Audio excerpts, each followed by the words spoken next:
The life of people who learn from holy teachers and real masters quickly changes for the better, but a real student is one who is ready to study. But in fact, it is the master who makes a decision which student to attract. Spiritual power is huge, but very subtle. It can be transferred to a person when he or she is ready to accept this power. The task of every teacher is to give knowledge in such a way that a student could awaken his own inner strength and perfection. Then the student will find his inner master.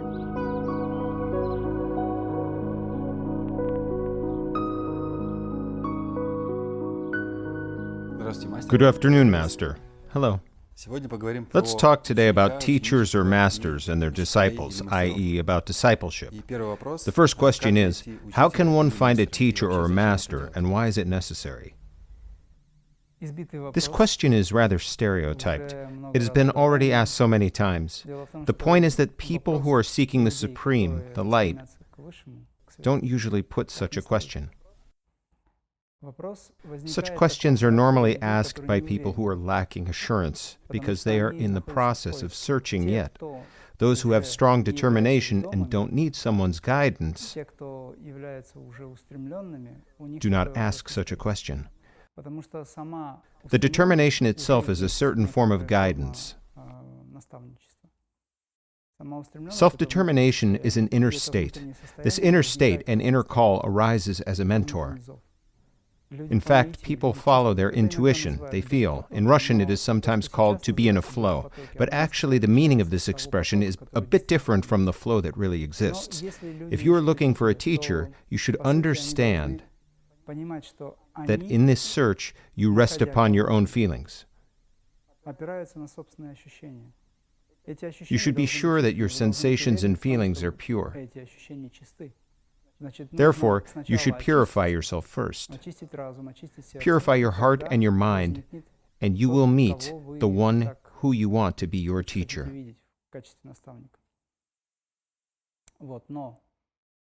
Sometimes spiritual seekers meet so-called teachers who are not teachers actually. Such teachers just seek attention of the other people and get the energy from them. Those are false teachers. If you have met one, it is your karmic meeting. There is a certain connection between you that started in your previous life. In the present life, you have to fulfill the relationships that were not fulfilled in your past life. In the past, you might have been two friends, for example. Now one of you has made a bit better progress and has become a bit more cunning. He has decided to be a teacher and now is creating a platform for himself to attract people. His real purpose is another matter. People often come to those teachers who do everything to attract disciples. You certainly shouldn't go to such teachers. If you become inwardly ready to find a teacher, a master, you acquire active determination. Feeling this determination, you start contributing your will towards your own development and do your best to transform yourself. In this way, you create special vibrations which change your space and attract a really professional guru or master.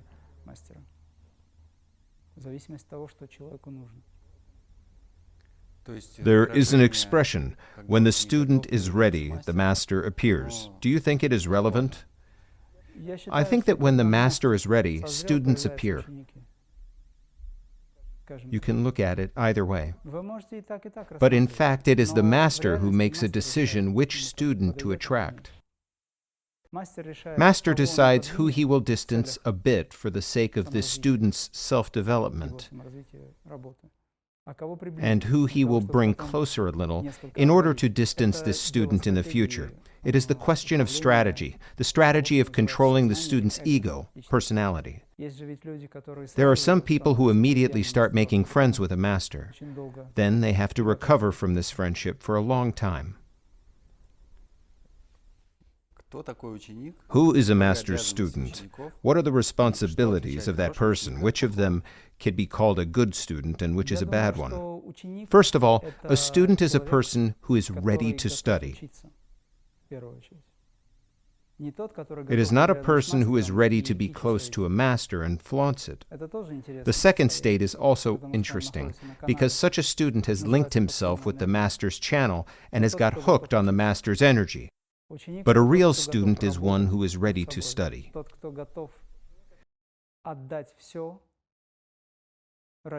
A student or a disciple is one who is ready for self-development, who is ready to sacrifice everything to reach the supreme goal.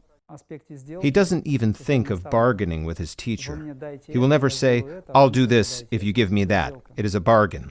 In the East, in old times, such students were expelled. Nowadays, the situation hasn't changed. There is a story. Once a person who wanted to become a student came to the master and said, "I'm ready to learn, but you should demonstrate a miracle to me." The master answered, "No need to ask for that, just start practicing." But the student said, "No, I must be sure that you are a real master, so show me a miracle, please." The master tried to dissuade his student, but nevertheless, the man insisted on demonstrating the miracle. It was his ego. The master agreed and showed a miracle to him. The student fell to his knees and said, "Now I'm ready to follow you everywhere." The master looked at him and said, "But now I don't need you." Because the student has already made a deal. He has already seen what he should be striving for. That's how the ego works. It is usually considered that real masters of yoga live somewhere far away, in India or in Tibet. Is it worth traveling far to find them? Will the training be effective if a master lives far away and a student can't see him regularly?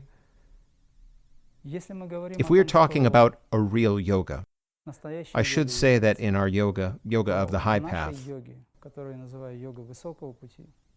there is certain knowledge that helps to manifest the master inside. The task of every teacher is to give knowledge in such a way that a student could awaken his own inner strength and perfection. Then the student will find his inner master. Eventually, the student will realize that this inner master is the creator himself or the higher self, but it is not easy to reach such a state quickly. You will need some external mentoring. Human mind is built so that a person thinks if a system of knowledge is Indian, then its masters live in India. If a system was born in Tibet, its real masters can live only in Tibet. To think so is a mistake. There aren't any Tibetan or Indian directions of knowledge. There is only one cosmic knowledge. Master Jesus got his knowledge from everywhere, but actually, he came with this knowledge. For example, Babaji manifested his body on the territory of South India. However, it doesn't mean that he could get his knowledge only in India, but not somewhere else. Such is a game. This is a Leela of God. If you live in Russia, be sure that all the knowledge you need will be given to you here in Russia. If it is necessary, you will find a master in Russia. If necessary, the master will arrange everything so that you, even without knowing anything about him yet, will appear in the right place in the right time. It is the work from above. So you don't need to do anything deliberately. Let things happen. The only thing you should do specifically is working on your ego. You have to work on your qualities that need transformation. You will have to take these qualities under your control. Everything else will just happen. Let's talk about it in more detail. Are there any actions or responsibilities one should take to be attracted by the master and to become his student?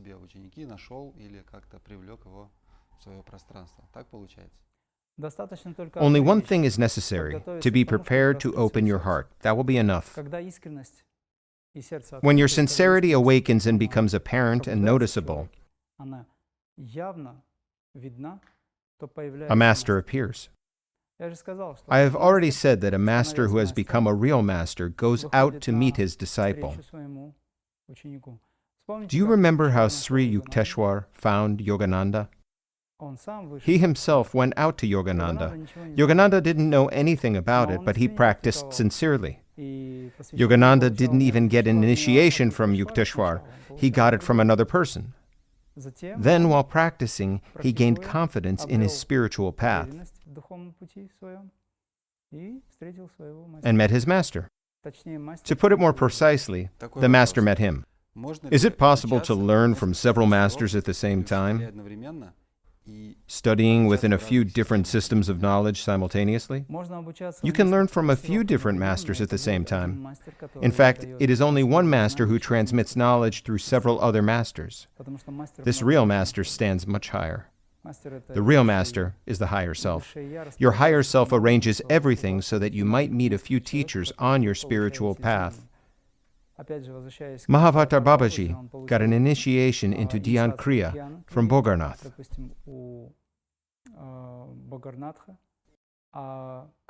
And was initiated in Kriya Kundalini by Agastya. Yogananda had 6 or 7 teachers he learned from, but his favorite one was Yukteswar. Finally, you will anyway find your only teacher who will guide you to the end of your path. The task of the master is to lead his student to the end, provided that the student is ready to go all the way. Often it happens for many lifetimes, during your previous incarnations. You met each other and were together more than once. One of you could have rised higher, and another one could have delayed. So, in your present incarnation, you might become a teacher for your friend from the past life,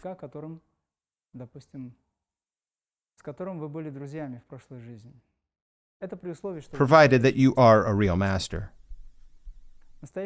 A real master is someone who doesn't attract students deliberately, creating special conditions for them. Magnetism of the real master works by itself. Such magnetism is the energy of the Creator. Masters don't need anything. It is their responsibility to accept or to give away anything. The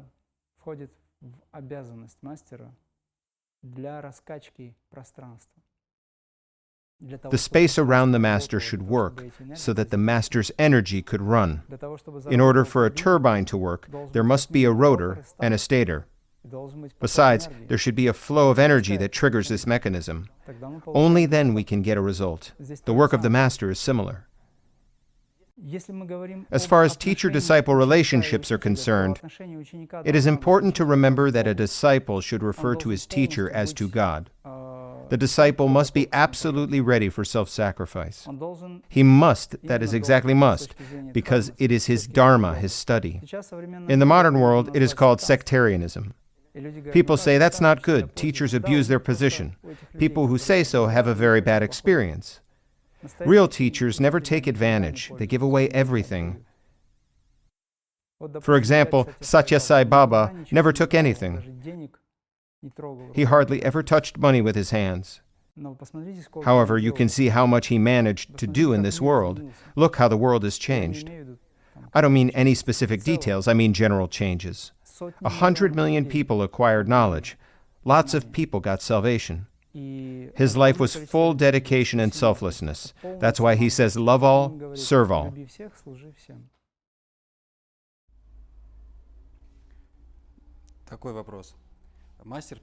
A master transfers spiritual power to his disciples. What does it mean and how does it work? Spiritual power is huge, but very subtle. It can be transferred to a person when he or she is ready to accept this power. The transfer system is the constant care of the master for his disciple. To some extent, a master and his disciple are a father and a son. God, for example, is in everlasting service, and his work is unceasing. But very few people think about him. We use God's services and get his gifts all the time. We eat, drink, have fun, and do a lot of things, but in fact, we hardly ever think of God.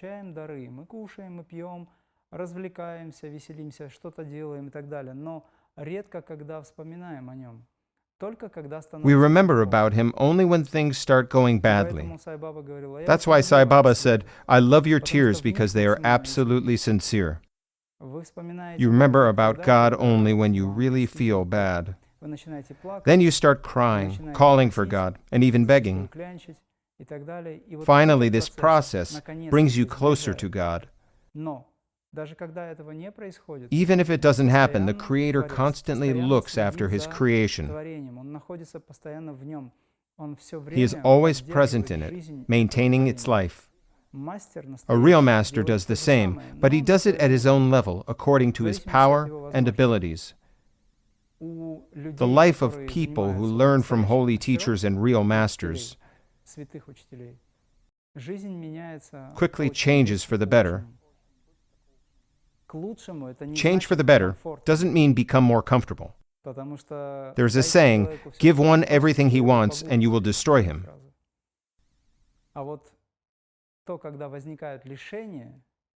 Hardship and losses, no matter how uncomfortable they are,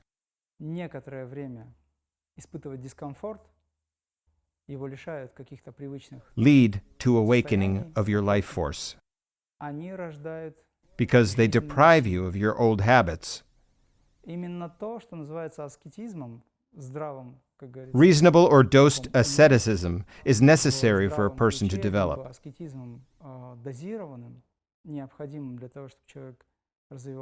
This is very important. Such asceticism helps one to understand who he or she really is. In such a way, a person acquires some new qualities.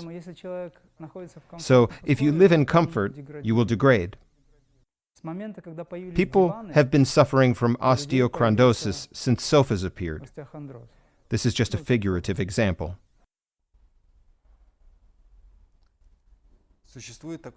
There is a concept of the master's aura, or the master's channel. What does it mean, and how does it work? Voluntarily or involuntarily, the master's experience is transmitted. When you are in the aura of a real master, your world perception changes. It doesn't happen because he influences you. It happens because a master is just a master, the way he is. When I was in the aura of my Sadguru, Satya Sai Baba, as well as in the aura of Babaji, I noticed that my mind disappeared completely, and I felt incredibly great.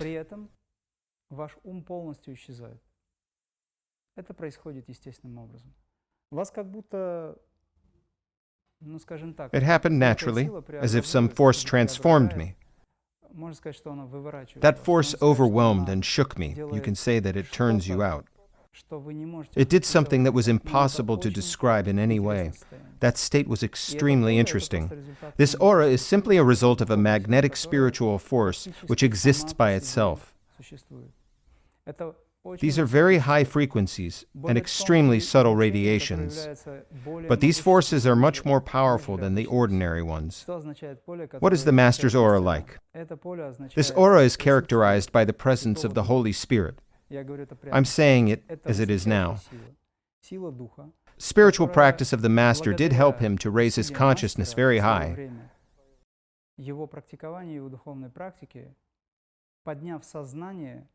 It allowed the highest power, the power of the Spirit, to contact the mind. This powerful radiating force helps you to feel your transformation. It is the energy of the Spirit, the energy of the Shakti, Shiva Shakti. In Christianity, the energy of the Spirit is called the Holy Spirit. This energy is transcendental. What does this energy indicate? It indicates the presence of the Creator. Yet this energy can have different radiation power. Depending on the purpose, a master can reduce or increase this radiation of energy as much as possible. So people can feel changes in the master's presence. A master will never do such things for the sake of a show. He can do it when it is really necessary during the work with people. Or there can be moments when the Creator manifests himself within the master. If there is duality yet, the Creator can give the order to the master. If the duality has been surpassed, the creator as the master or the master as the creator, gives this radiating power to someone for certain purposes. The same power, the power of the cosmic consciousness, is used by masters to heal people. Master Jesus, for example, healed people, transferring the power of the cosmic consciousness from his will center to the will center of a person who needed help. And this way, the healing happened. Even the clothes of Jesus were healing, because his magnetism spread in all directions and was transmitted to all things.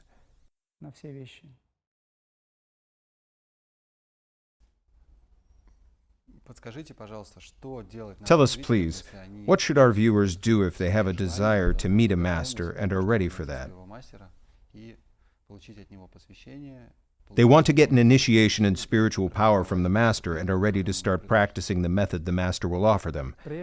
First of all, a person who has decided to embark on the spiritual path should perform an ablution. It's better to choose a time when no one could distract him. Then to wash himself with holy water.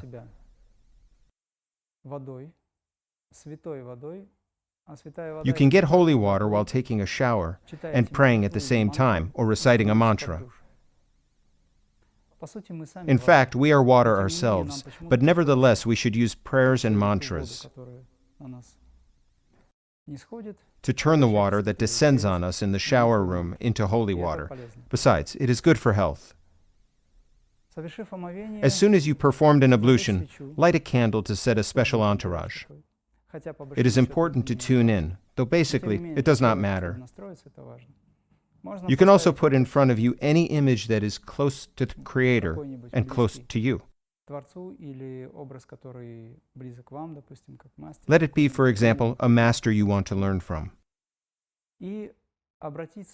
Call to this master sincerely from the bottom of your heart. Immerse your mind into the heart. What does it mean to immerse the mind into the heart? You should stop mental activity, stop any internal speech. Focus on cordiality. This would be enough. Announce to the universe that you want to follow a spiritual path and from now on are ready to accept a teacher the Creator will send you. It is necessary to do that. You should be as sincere as possible and announce about your desire openly and loudly. Try to be in the state of adhidhana. Express your intention with strong will and firm determination, sankalpa shakti. While expressing your intention, say that you are ready to cross the river of life and to reach the other side, where you can enjoy divine silence, calmness, and serenity. From this moment on, the space will start changing. But you must declare this to the Mother Universe.